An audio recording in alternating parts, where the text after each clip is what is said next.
love this guy. Tim is the kind of person who should be in politics.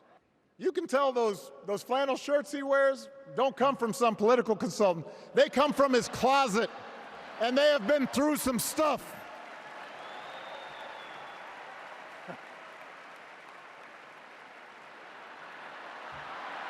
They have been through some stuff. That's right.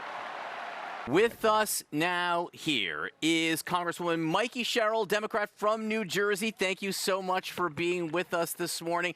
You've been here with us for a few minutes watching, and when we said that today is Governor Tim Walz, his day, I saw you nodding. What are you looking forward to? What do you need to hear from the governor?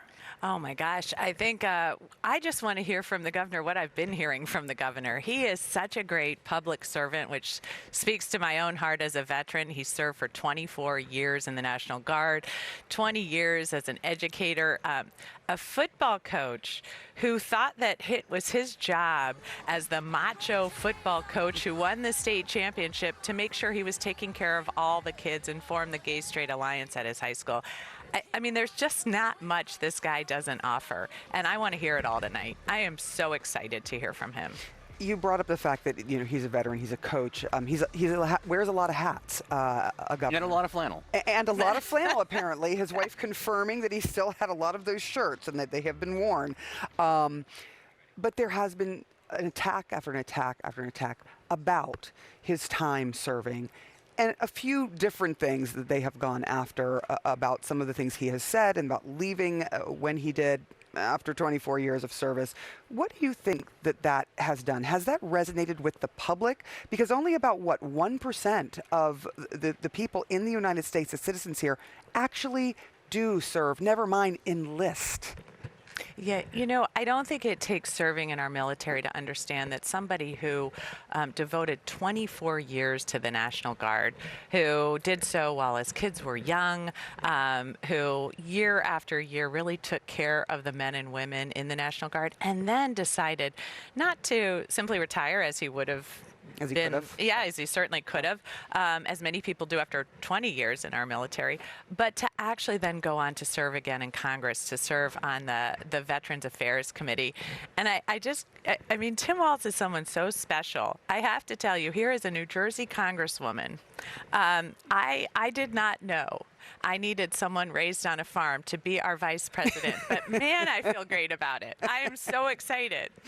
One of the things that's interesting is though she has been vice president for 4 years and in the public eye for a few more years than that, in the polls, people say they still need to know more. They would like to know more about Vice President Harris. What do you think needs to be conveyed here in the next 2 nights? What's missing? I think people need to see what so many of us have seen for years. When I was at the Munich Security Conference for the past 2 years, to see Kamala Harris take the stage, to see her stand before our allies and our adversaries alike around the world, to see her own that stage, and to see the respect that she has garnered from people across the world with her impassioned defense of democracy, her impassioned defense of U.S. values, to know that even as I was there at the Munich Security Conference with Nancy Pelosi, with a lot of our generals and NATO allies, that she was behind the scenes negotiating for the release of the prisoners from Putin with Chancellor Scholz. So we see somebody who has that gravitas. I want the rest of the world to see it.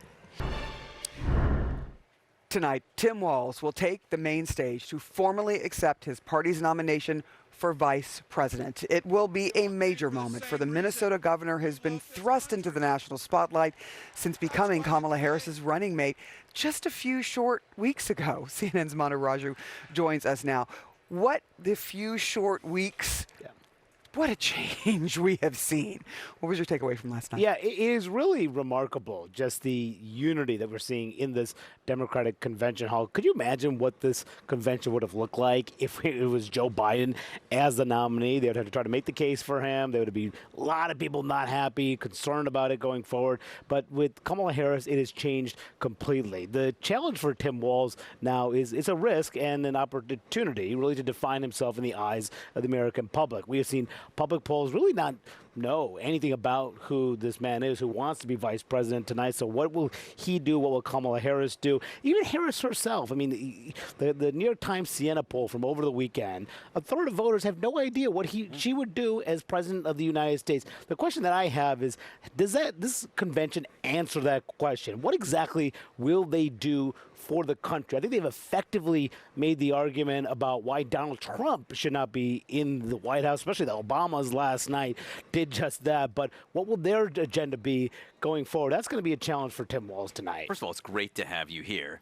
Manu Ditto. Raju with us on CNN News Central. And we're lucky to have, the anchor of Inside Politics Sunday here. And given that it's such a rare occurrence, I do want to know, what do you think the most important thing left to do is at this convention? Yeah, that's a good question. I think it is the independent, moderate swing voters who are going to decide this election. What we've seen been very clear since Harris has gotten in the race. She's got the coalition back. She has got the base back. We're seeing numbers grow with young voters, with black voters, with Hispanic voters, getting to the levels where Joe Biden was. But there is still a sizable amount of voters, particularly in those battleground states, according to the polls, that think she's too liberal. They're concerned about her policies. On the economy and immigration coming in, Donald Trump was winning on those key issues, which is a big reason why a lot of those Republicans say, focus on policies, not personality. Don't make this a personality contest. So can she make that pivot to the middle and to some extent, at least woo those disaffected Republican and independent-leaning Republican voters? That's a big question. Manu Raju, we could talk to you all day, and we just might next Yes, time. So absolutely. be careful. Thank you so much for coming in early this morning and hanging out with us. You got it.